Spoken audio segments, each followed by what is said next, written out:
Querido irmão, querida irmã, graça e paz, meu nome é Jefferson Pereira e eu sou pastor efetivo da Igreja Presbiteriana de Tupã. A mensagem a seguir é uma síntese do nosso culto do último domingo. Que você seja abençoado grandemente. Caso você queira mais material como esse, você pode estar acessando www.ipbtupan.com.br. Que Deus te abençoe em nome de Jesus.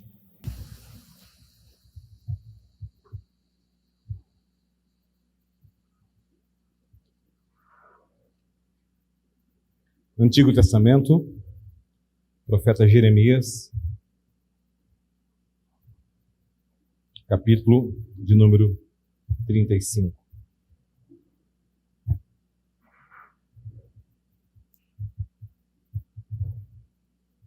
Pastor, qual versículo, pastor? Leremos o capítulo todo, irmãos. Prometo para você que eu não vou pregar versículo a versículo, mas leremos o capítulo todo. Deixa eu convidar você, mais uma vez, de modo especial, a nesse momento do culto, oferecer toda a tua atenção, oferecer tudo o que você tem para o Senhor. Palavra que do Senhor veio a Jeremias, nos dias de Joaquim, filho de Josias, rei de Judá, dizendo: vai à casa dos recabitas, fala com eles, leva-os à casa do Senhor, a uma das câmaras, e dá-lhes vinho a beber. Então tomei Jazanias, filho de Jeremias, filho de Abazinias, aos irmãos e a todos os filhos dele, e a toda a casa dos recabitas. E os levei à casa do Senhor, à câmara dos filhos de Hanã, filho de Gidgalias, homem de Deus, que está junto à câmara dos príncipes, e sobre a de Maacéias, filho de Salum, guarda do vestíbulo. Versículo 5. E pus diante dos filhos da casa dos recabitas taças cheias de vinho e copos. E lhes disse: bebei vinho. Mas eles disseram: não beberemos vinho, porque Jonadab, filho de Recabe, nosso pai, nos ordenou: nunca, jamais bebereis vinho, nem vós, nem vossos filhos. Não edificareis casa, não fareis sementeiras, não plantareis, nem possuireis vinha alguma, mas habitareis em tendas todos os vossos dias, para que vivais muitos dias sobre a terra em que viveis peregrinando. Versículo 8. Obedecemos, pois, à voz de Jonadab, filho de Recabe, nosso pai, em tudo quanto nos ordenou.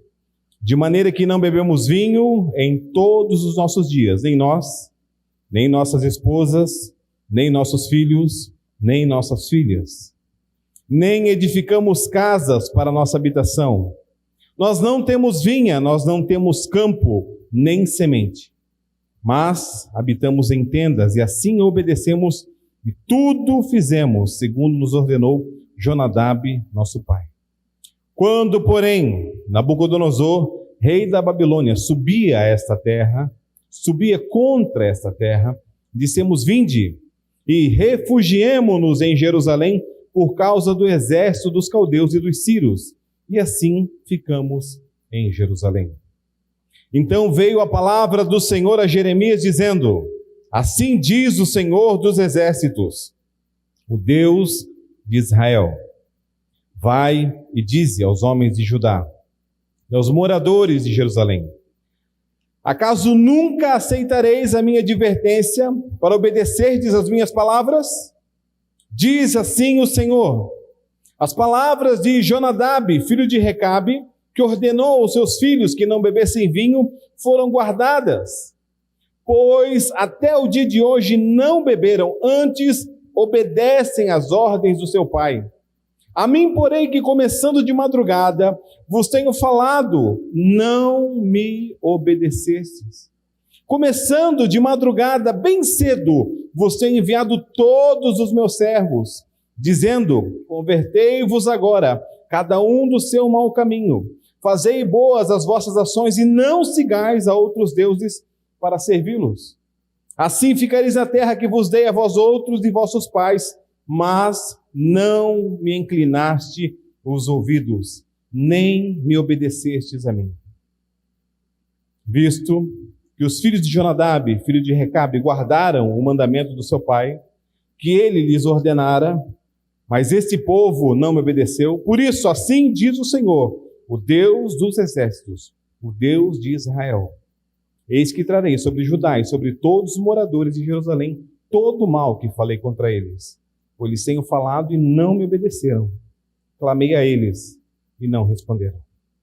A casa dos recabitas, disse Jeremias, assim diz o Senhor dos exércitos, o Deus de Israel. Pelo que obedecestes ao mandamento de Jonadab, vosso pai, e guardaste todos os seus preceitos, e tudo fizestes, segundo vos ordenou, por isso, assim diz o Senhor dos exércitos, o Deus de Israel, nunca faltará homem a Jonadab, filho de Recabe, que esteja na minha presença. Grande Deus, grande Pai, em Tua presença nos achegamos mais uma vez. Tua palavra é uma luz que ilumina o nosso caminho, Senhor. Tua palavra, na verdade, é a nossa esperança. Tua palavra é o nosso esteio, Pai. Tua palavra é a bússola que nos mostra, Senhor, que somente o Senhor Jesus é o caminho, a verdade e a vida, e não há salvação fora dele. Por isso agora fala conosco, Senhor, na fidelidade, na obediência da Tua palavra. Fala conosco através do Teu Santo Espírito, ilumina nosso coração, convencendo do pecado, da justiça, do juízo. Alerta, Senhor, o nosso coração, torna atento nossos ouvidos, nossos olhos, nossa mente, Senhor. Desperta-nos para a Tua palavra que nós oramos essa noite, agradecidos em nome de Jesus. Tua igreja diz amém. Queridos irmãos, Jeremias é um profeta ímpar entre os profetas. Se você quiser, só se você quiser, no capítulo de número 1, ocorre o chamado de Jeremias.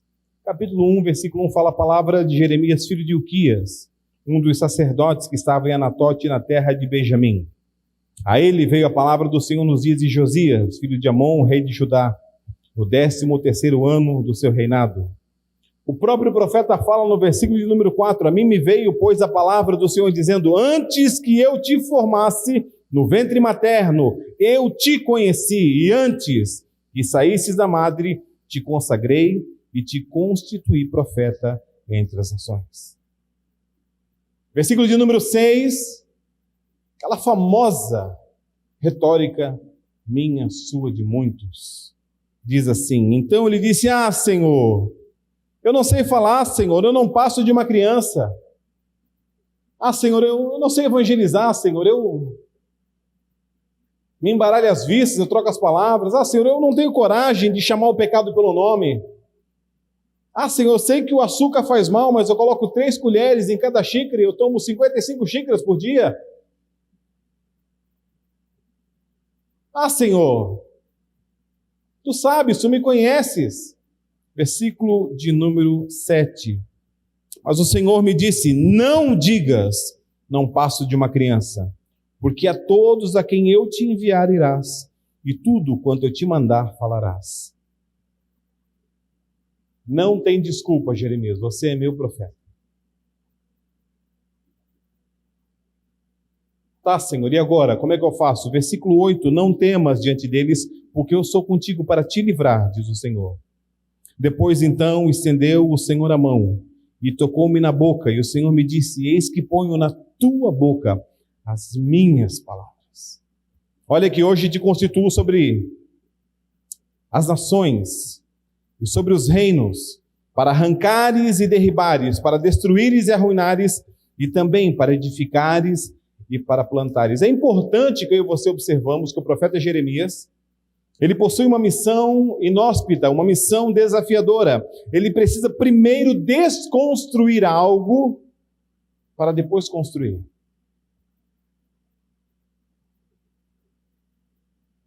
Precisa limpar, colocar no chão para depois construir. O profeta Jeremias não é convidado a fazer gambiarras, ajustes, arremedos, negociações, não. Destruir, arruinar. E depois, edificar e plantar. Porque o profeta Jeremias não negocia com o pecado. O profeta Jeremias não negocia com a acomodação, nem com a zona de conforto. Veio ainda a palavra do Senhor dizendo que vestiu Jeremias, respondi, vejo como uma vara de amendoeira, e disse-me o Senhor, viste bem, porque eu velo sobre a minha palavra para cumprir. E até aqui eu falo sobre esse grande profeta. Porque um profeta precisa ter visão. Um homem de Deus, uma mulher de Deus precisa ter visão. Não falo dessa visão. Falo de uma outra visão. Que visão, pastor? Uma visão escatológica. Uma visão que mostra, que demonstra, que comprova que eu e você não somos daqui. Nós estamos aqui. Nós não somos deste mundo, estamos neste mundo. Mas breve retornará o Senhor Jesus para nos buscar. E tudo se fará novo. Morte, dor, sofrimento, luto, não haverá mais. Para quem, pastor? A todo aquele que foi eleito, a todo aquele que ouviu a palavra de Deus, a todo aquele que se deparou com o Evangelho e disse, Senhor, sou teu, salvai-me. Creu com o seu coração e confessou com a sua boca. Está lá em Romanos. Se confessares com tua boca, se creres com o teu coração que Jesus Cristo é o Senhor, é o Salvador, então serás salvo. Pastor, mas não é ir à igreja todo domingo? Também. Mas não essencialmente. Porque existem pessoas impossibilitadas, acamadas. Existem muitas pessoas que, por causa de suas decisões erradas, estão presos.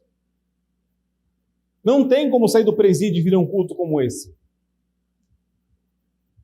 Está lá em um quarto, em uma UTI, está lá em um quarto internado, sob tratamento, está lá em casa, acamado, preso à cama. Graças à tecnologia pode nos assistir hoje, mas não tem como estar aqui. Não é a frequência ao culto. Mas, pastor, não é este envelope verde maravilhoso, esse envelope branco? Não, não é o seu dinheiro. O seu dinheiro não compra a salvação. A sua mordomia cristã, ela demonstra o quanto você é desapegado das coisas deste mundo. Ah, pastor, mas conta a verdade, vocês precisam. Meu amado irmão, essa luz ela não se paga sozinha. Esse ar-condicionado também não. Mas deixa eu te lembrar uma coisa importante. Pedro caminhava com Jesus, ele estava duro, sem dinheiro. Olhou para Jesus e falou, Senhor, a gente tem que pagar aqui o IPVA, o IPTU, um monte de imposto aqui de Jerusalém, aqui, como é que faz? E Jesus falou assim, queridão, o que você fazia antes? Ah, Senhor, eu era pescador. Ali, querido, ó. Aí ele pesca, primeiro peixe, abre a boquinha, tem lá, para mim e para ti, pode pagar o imposto dos dois. Significa isso, pastor Jefferson, que Deus tem tanto dinheiro, que tem dinheiro até em boca de peixe, irmão. Aleluia. Mas Ele tem nos dado, para mim e para você, para provar a nossa fidelidade, a nossa mordomia. Para provar como é que eu administro. Já falei aqui, falo com muito carinho, com muito respeito novamente. Nós precisamos parar, irmão, de sermos enganados e parar de comprar o que não precisamos, com o dinheiro que não temos, para impressionar pessoas que não conhecemos. Eu acabei de comprar um iPhone 16. Não, pastor, mas não tem ainda. Mas já comprei, já é meu. É meu. 36 vezes. Jesus volta e eu estou com o carnê na mão, né, e o celular no outro. Isso se alguém não pegou de volta, né? Para que isso? Para impressionar quem? Não, pastor, mas eu utilizo no meu trabalho. Opa, então há uma necessidade, há um objetivo. Mas você tem como, filho? Não, pastor, não tenho. Então não tem como. Não há como. Sabe, irmãos, de verdade, tem uma coisa que é impagável e não se vende no empório da esquina. É a paz que excede todo entendimento. E essa paz que excede todo entendimento vem de Cristo Jesus, nosso Senhor, meu e teu Redentor. Nessa noite, quando nos deparamos com Jeremias, capítulo número 35, e vemos aqui os filhos de Recabe, nós podemos ver sobre uma proposta indecente do profeta. A palavra vem do Senhor a Jeremias e diz assim, olha, vai à casa dos recabitas, Jeremias 35, versículo 2, e fala com eles, leva-os à casa do Senhor, a uma das câmaras, e dá-lhes vinho a beber. Eu pensei, durante a semana, várias vezes, em trazer aqui algumas taças e colocar suco de uva, né? Até mesmo porque nos é estranho. Semana passada nós estávamos aqui, fazendo o quê? Com a mão no pão, e com a mão no suco da vide, representando o corpo esmagado de Cristo no Calvário e o seu sangue derramado na cruz. Então é importante entender que o ponto aqui não é apenas o vinho. O ponto é que o comportamento, a fidelidade dos filhos de Recabe. Achei melhor não fazer porque vocês iam ficar, intermundos, Cale-se, pastor, cale-se, pastor, cale-se, pastor, E aí, cale-se, pastor, dá uma frase que assim também não é legal, Cale-se, pastor. Irmão, para, Deixa eu falar aqui, por favor. É importante, irmãos, entendermos que a fidelidade dos recabitas ecoa através da história da igreja e me alcança hoje clamando o meu nome, dizendo: Jefferson, como você se comportará diante dos desafios do mundo, das propostas do mundo? Mas, pastor, este homem é um homem de Deus, é um profeta de Deus, e ele está indo na casa de Deus oferecer vinho a beber. O que esse homem está fazendo não é um pecado? Ele está enganando os recabitas. Ele está tecendo ali uma armadilha.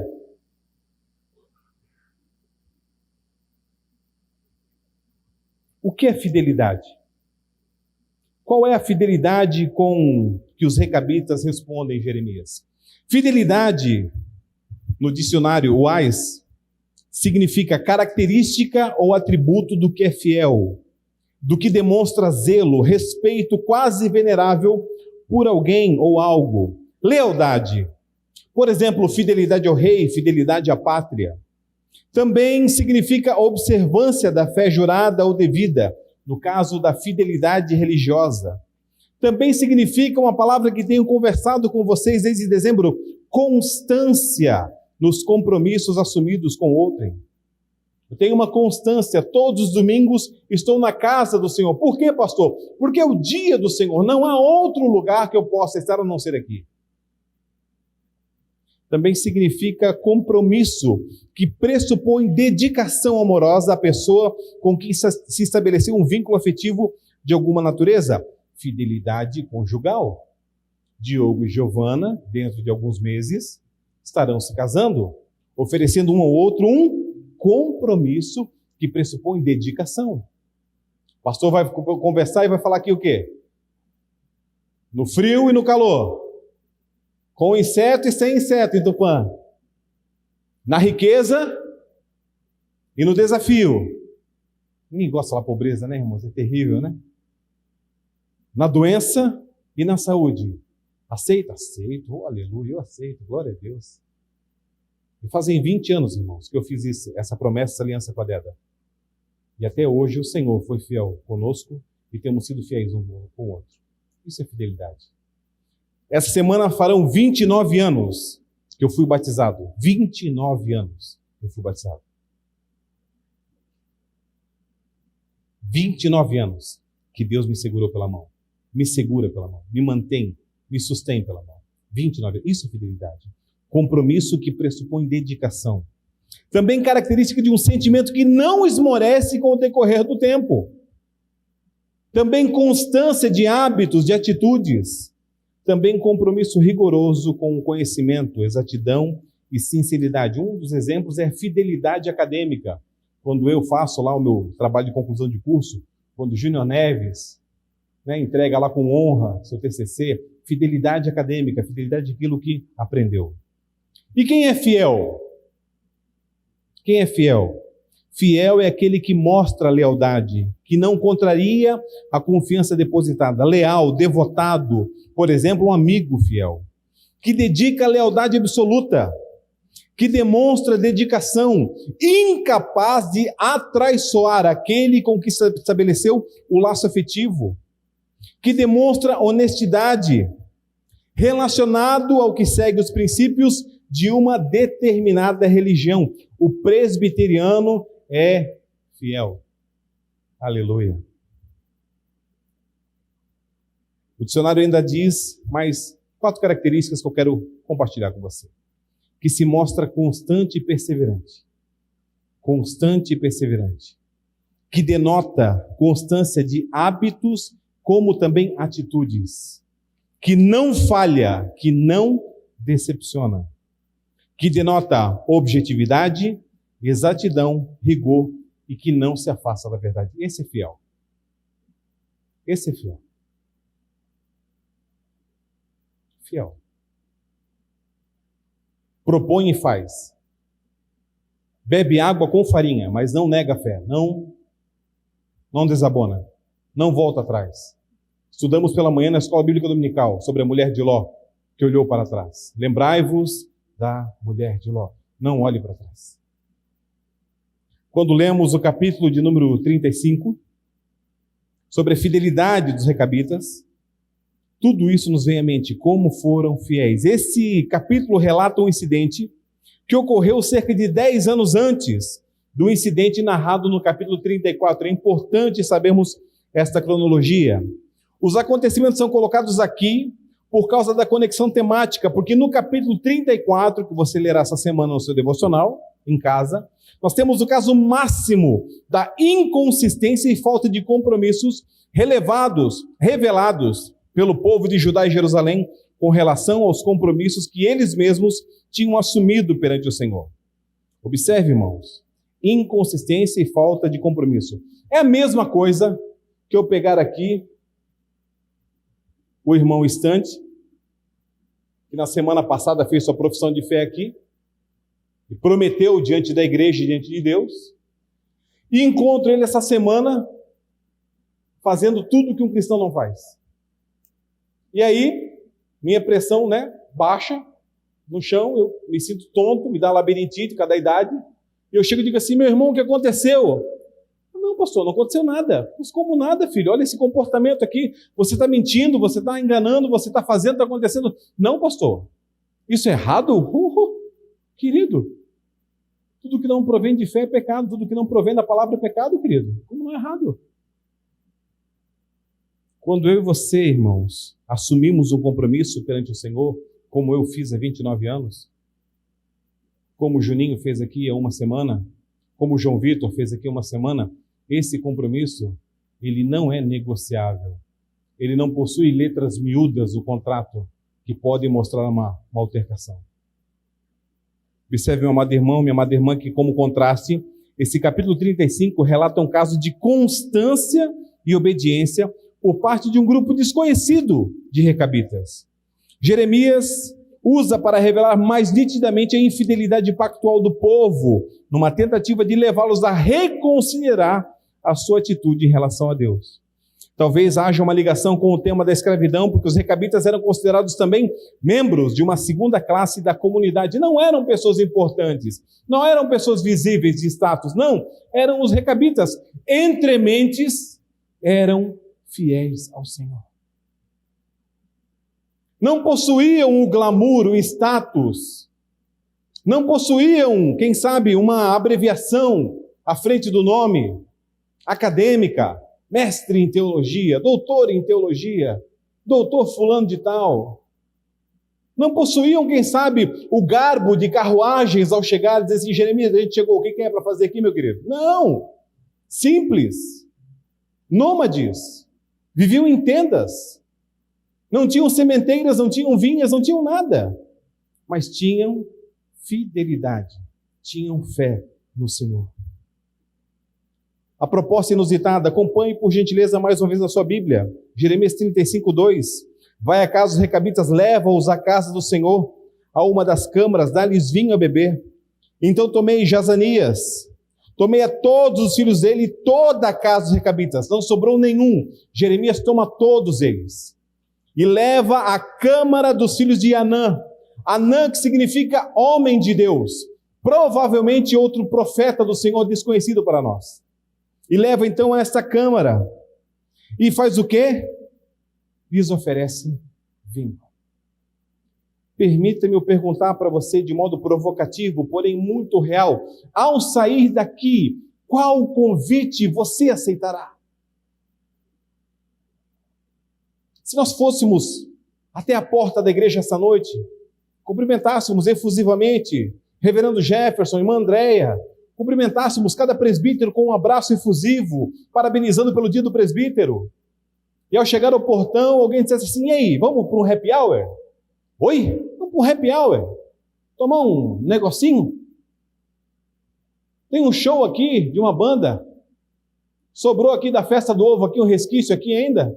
Vamos ali? Como responderíamos?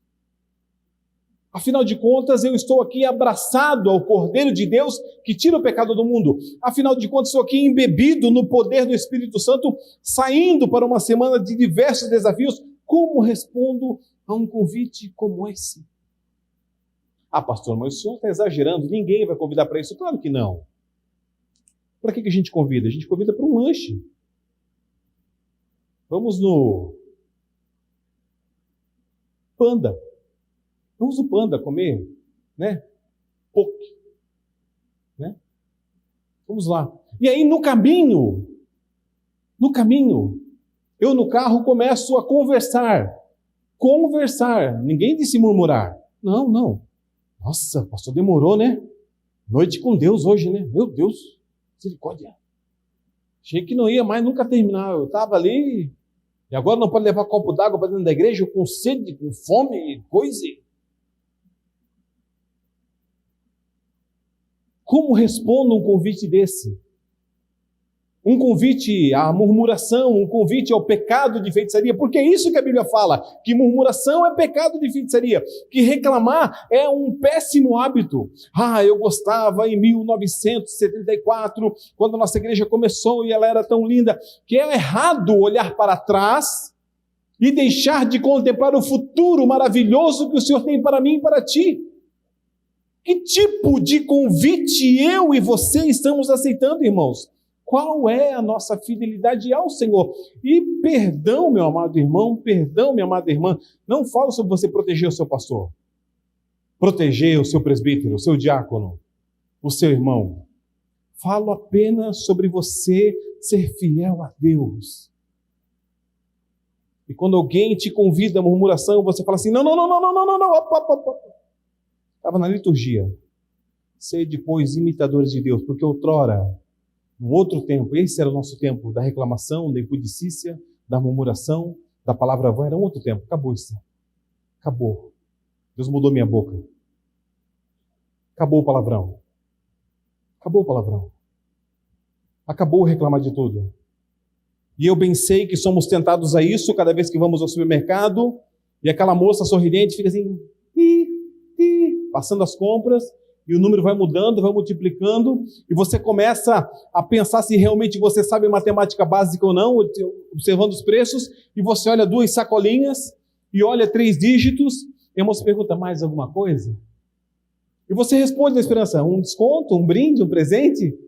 E ela sorri, não tem. Teve aqui, moço, 34 centavos de desconto para o senhor. Uau, 34 centavos.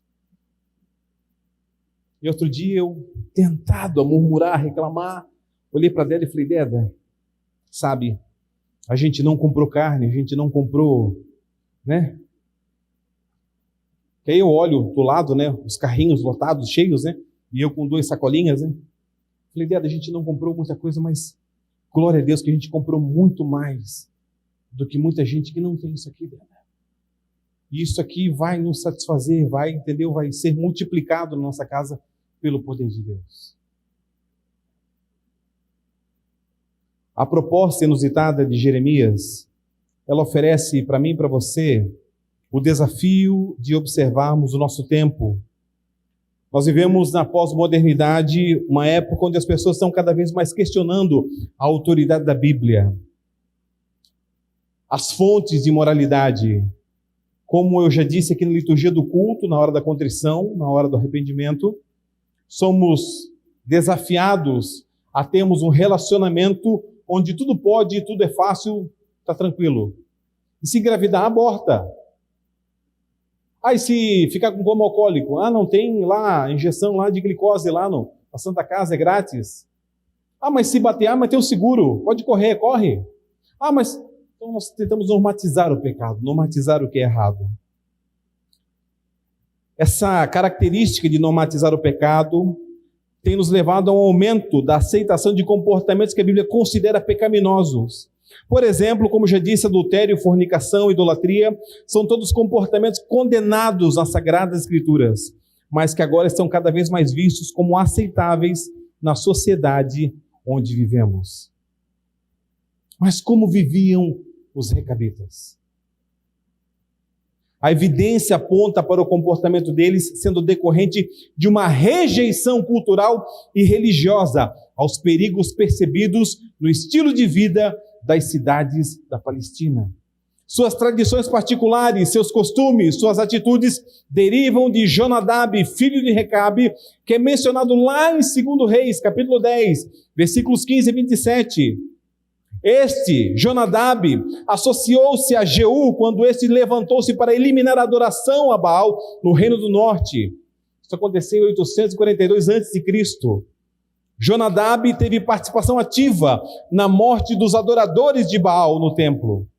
Ele estava apaixonadamente comprometido com a adoração ao Senhor. E essa parece ter sido a base para suas instruções aos seus descendentes. Instruções que eles cumpriram durante 2 séculos e meio seguintes. Sabe, irmãos, eu tenho 2 filhos. Eu tenho um campeão e tenho um beija-flor. 2 filhos.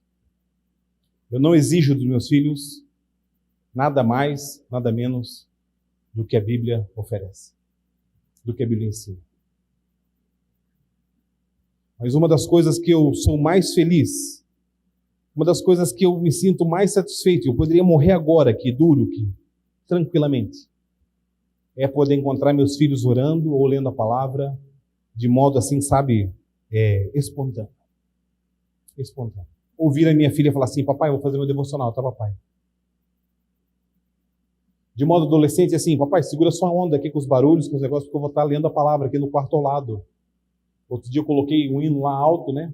Estava no dia da minha folga. Aí eu queria evangelizar o vizinho, pensei de colocar um volume aqui que eu e ele possamos ouvir, né? Ele não estava interessado, mas eu queria que ele se interessasse, né? E ela falou assim: papai, eu queria ler, papai. Eu falei assim: desculpa, esqueci, filha, achei que estava sozinho.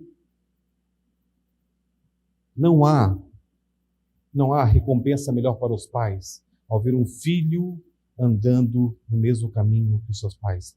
E essa fidelidade foi herdada de Jonadab. O segundo ponto da minha mensagem é uma resposta fiel. No capítulo 35 da sua Bíblia de Jeremias, os versículos 6 a 11, diz assim: mas eles disseram: não beberemos vinho. Não beberemos vinho. Então está o profeta, um homem de Deus, diz assim: bebe. E eles: não. Bebe, rapaz, eu sou um homem de Deus, estou te mandando. Eu sou um homem de Deus na casa de Deus. Esse vinho aqui, ó, é de Deus. Bebe? Não. Não beberemos vinho. Por quê? Porque Jonadab, filho de Recabe, nosso pai, nos ordenou: nunca, jamais bebereis vinho. Nem vós, nem vossos filhos.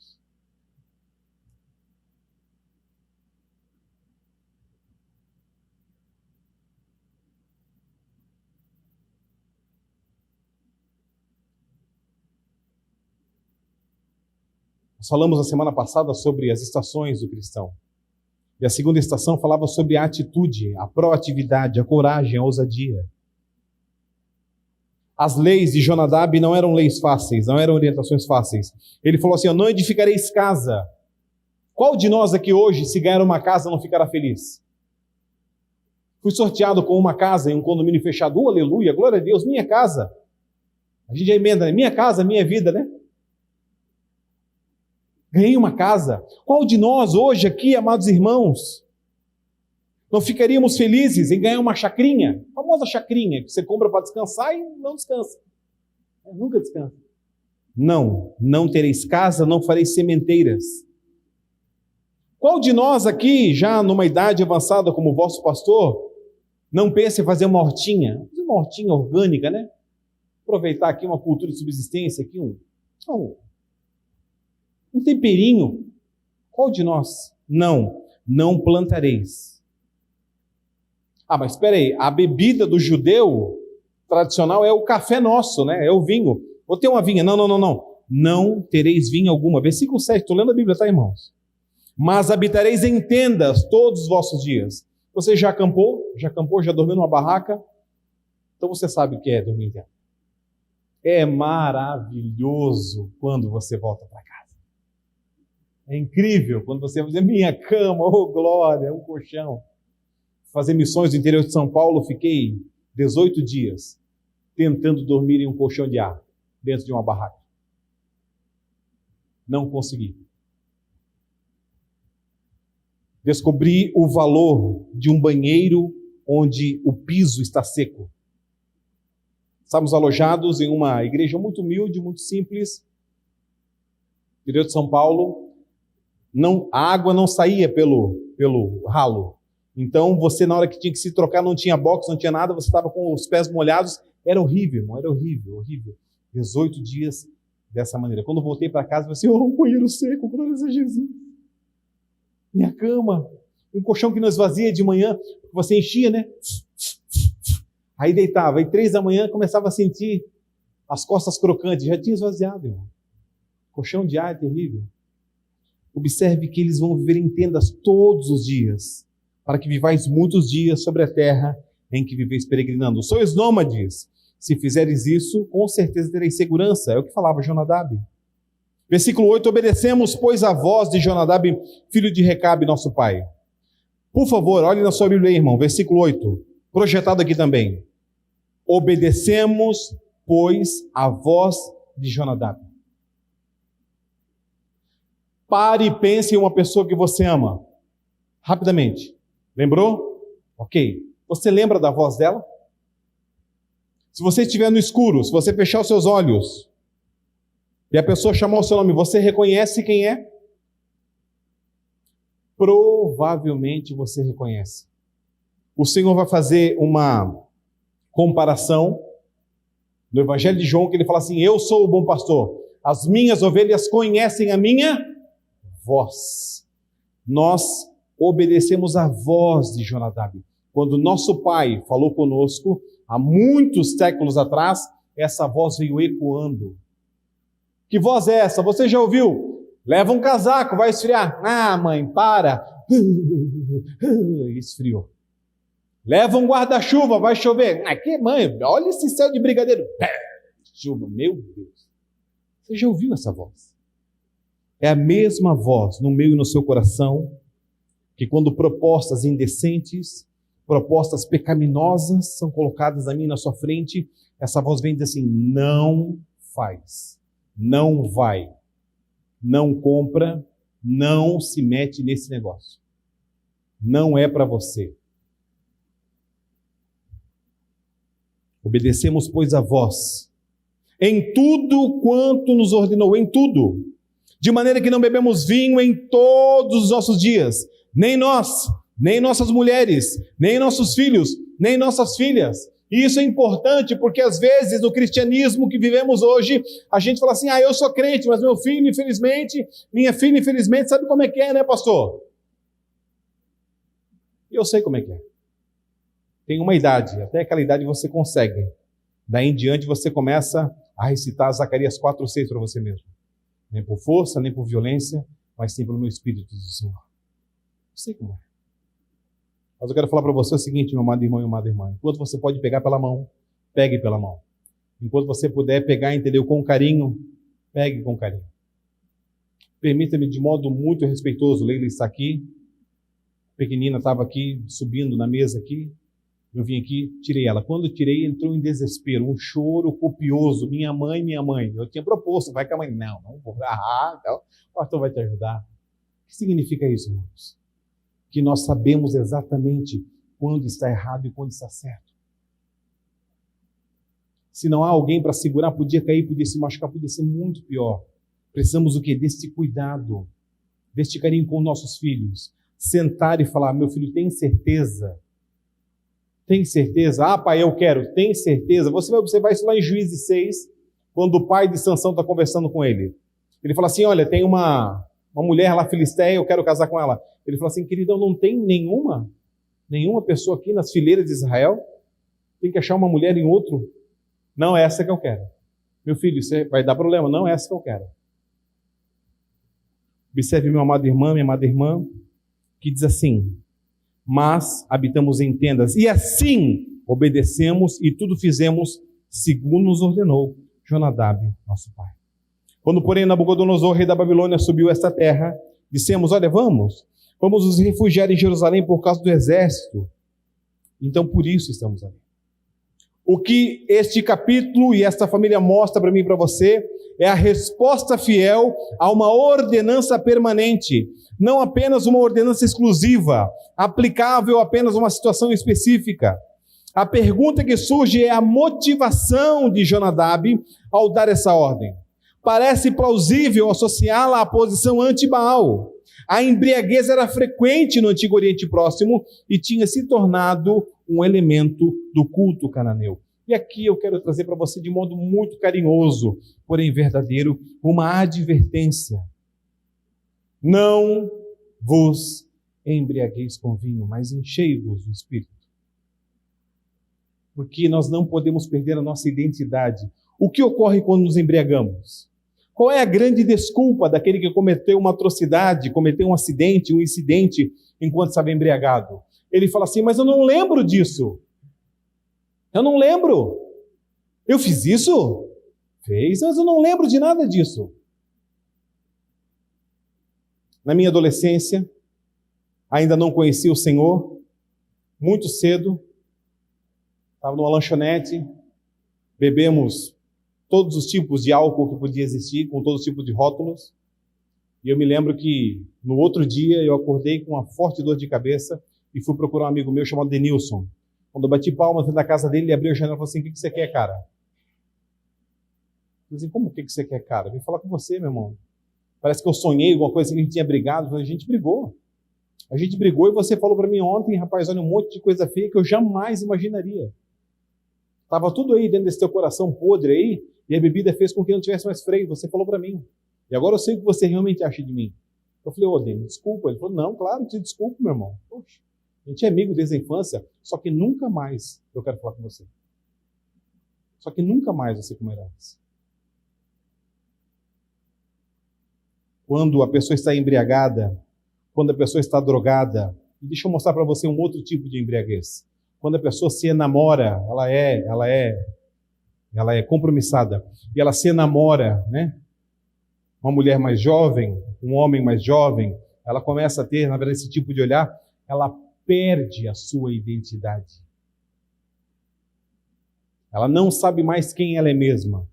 Quando ela pergunta para um amigo, para um companheiro, diz assim, olha, eu quero um conselho, rapaz, eu não sei mais se eu amo minha esposa, ele não tem mais a identidade conjugal, não tem mais a identidade de fidelidade. Por isso, não devemos perder nossa identidade, não devemos nos embebedar, não devemos perder a nossa consciência, irmãos.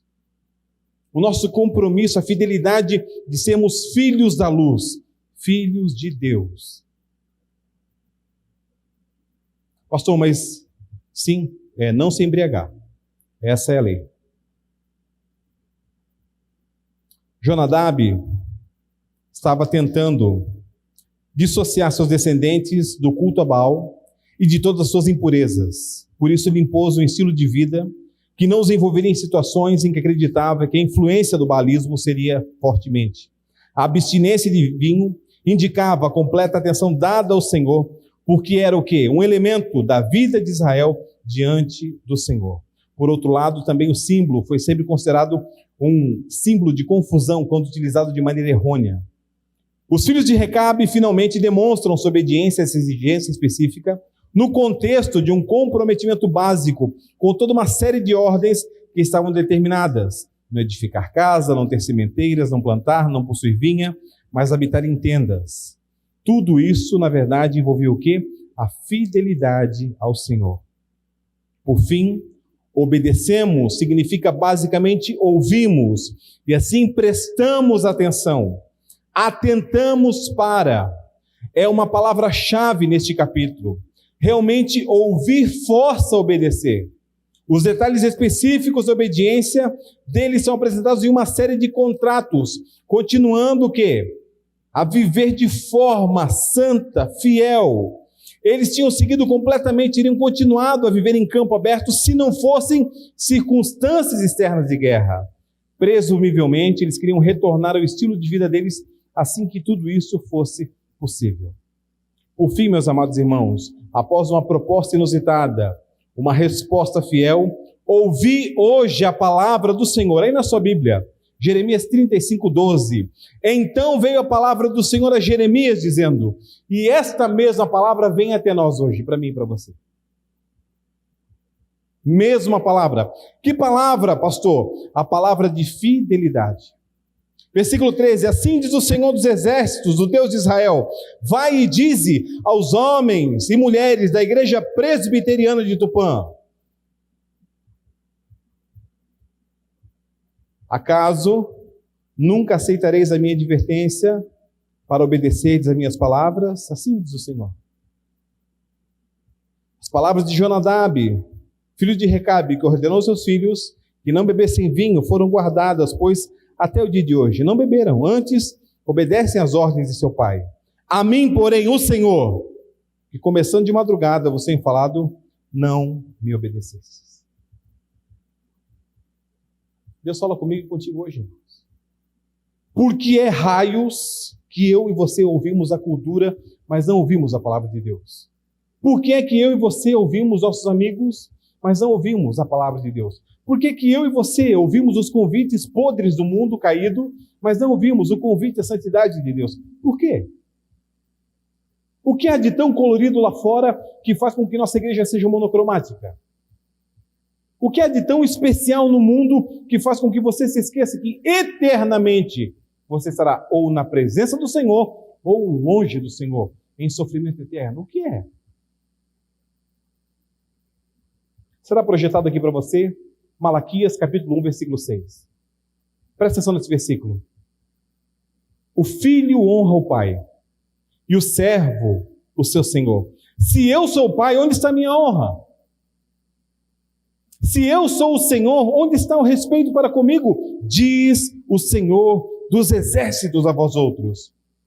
Ó sacerdotes que desprezais o meu nome, vós dizeis, em quem desprezamos nós o teu nome?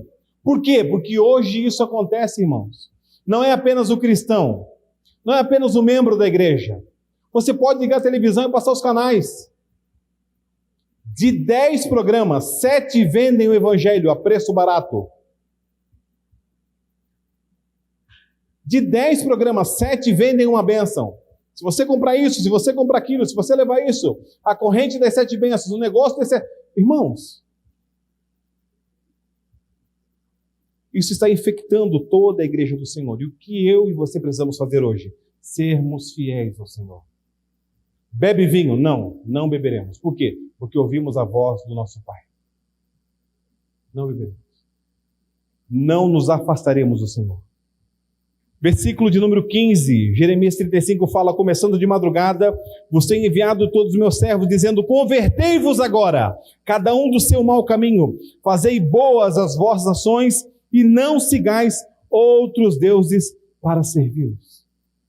Qual é a voz do Senhor que me alcança hoje, no dia que se chama hoje? É a voz que diz, convertei-vos ao Senhor.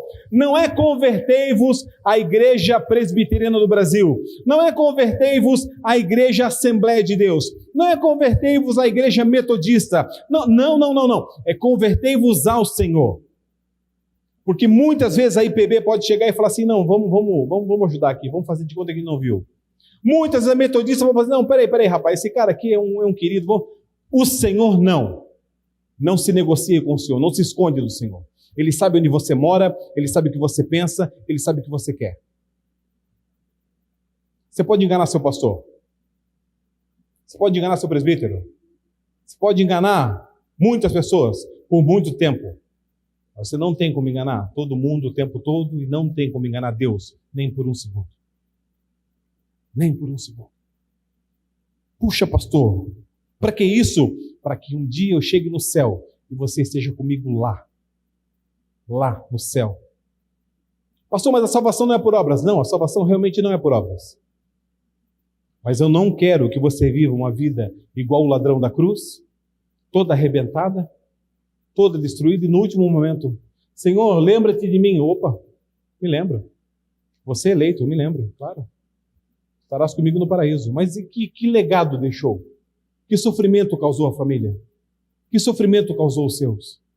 Não é muito melhor, irmãos, ouvirmos a voz do Senhor e sermos amáveis com nossos pais? carinhosos enquanto os temos, porque depois ali, junto ao esquife, junto ao túmulo, não adianta dizer que ama. Não adianta. Não é muito melhor hoje darmos valor ao nosso relacionamento, nossa esposa, nosso marido, nossa casa, nossos filhos, do que ser um solteirão de 50 anos, sem legado, sem nome? Não é melhor, irmãos, eu e você, deixarmos todos esses traumas para trás? Todos, bem para trás, Raul, isso. Para trás, nos apegarmos ao Senhor? Porque ainda que você tenha feito tudo isso, eu quero falar para você que o Senhor faz novas todas as coisas. O Senhor faz novas todas, mas há um desafio de fidelidade. Que desafio é esse, pastor? Há um desafio para os filhos de Deus, para os filhos da luz. Observe, Lucas, capítulo número 9, 57 a 62, e eu concluo, prometo. Lucas 9, 57. Indo eles caminho fora, alguém lhe disse: seguir-te-ei para onde quer que fores. A proposta, ela sai da pessoa para Jesus. De alguém para Jesus. Alguém, não tem nome, alguém lhe disse: seguir-te-ei para onde quer que fores.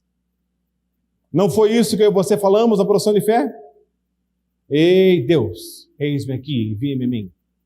Sim, Senhor, vou te obedecer. Sim, Senhor, estarei nos cultos. Sim, Senhor, vou ofertar. Sim, Senhor, vou devolver o que é teu. Sim, Senhor, estarei aqui. Nós temos isso. O moço chega e fala assim: seguir-te-ei para onde quer que fores. Mas Jesus lhe respondeu, versículo 58, as raposas têm seus covis, as aves do céu ninhos, mas o Filho do Homem não tem onde reclinar a cabeça. Versículo 59, agora o vernáculo muda. A proposta que antes passava de alguém para Jesus, agora é de Jesus. É de Jesus para outra pessoa. A outro, não a esse, disse Jesus: segue-me. E ele, porém, respondeu: permite-me ir primeiro sepultar meu pai. Observe que resposta que Jesus dá. Mas Jesus insistiu: deixa os mortos ou sepultar os seus próprios mortos. Tu, porém, vai e prega o reino de Deus.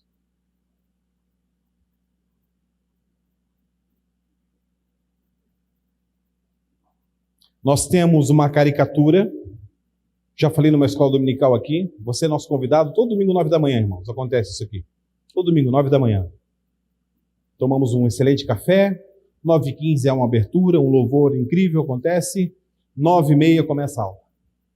Venha para o café, venha para o louvor, venha para a aula. E na aula eu disse, nós temos uma caricatura de Jesus, de Deus, como um ursinho de pelúcia. Onde bonitinho. A gente tem isso. E fazemos orações para esse ursinho de pelúcia. Achando que qualquer tipo de oração, qualquer tipo de fala, o Senhor recebe, o Senhor escuta. Não é assim que a Bíblia ensina. Deus é um Deus poderoso. Observe que ele fala assim: assim diz o Senhor dos exércitos, o Deus de Israel. Ele usa o seu nome por inteiro, a sua característica por inteira. Ele exige do seu povo o quê? Obediência.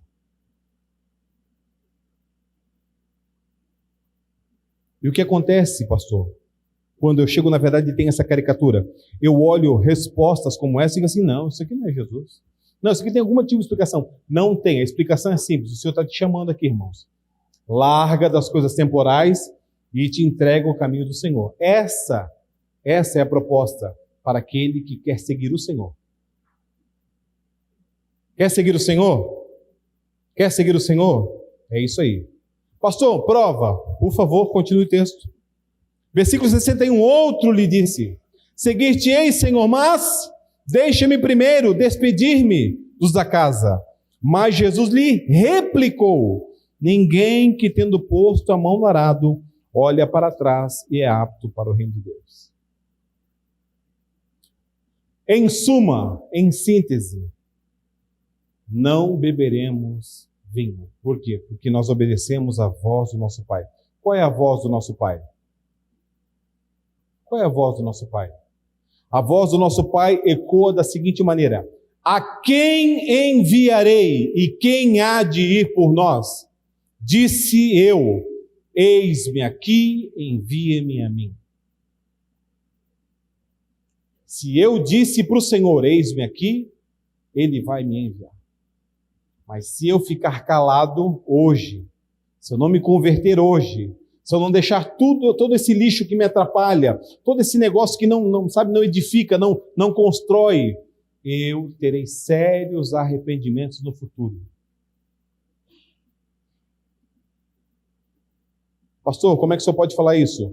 Eu tenho 29 anos de experiência com isso, com decisões certas e erradas. E nós não temos como voltar no tempo. É pecado querer voltar no tempo. Por quê? Que Deus é o dono do tempo. Eclesiastes capítulo 3, há um tempo certo para todas as coisas. Pastor, que tempo é hoje? Hoje é o tempo certo de você se entregar a Jesus. Quero convidar o Ministério de Cânticos aqui. Enquanto eles vêm, eu termino minha argumentação mostrando para você esse lindo relógio que achávamos que estava perdido. O que ele demonstra? Ele demonstra duas coisas. Primeiro, o tempo não para. Segundo, é tempo de entregarmos nossa vida ao Senhor. Reflita em seu coração e considere a oportunidade que o Senhor te dá hoje de você se converter e abandonar os seus maus caminhos. Que o Senhor te abençoe.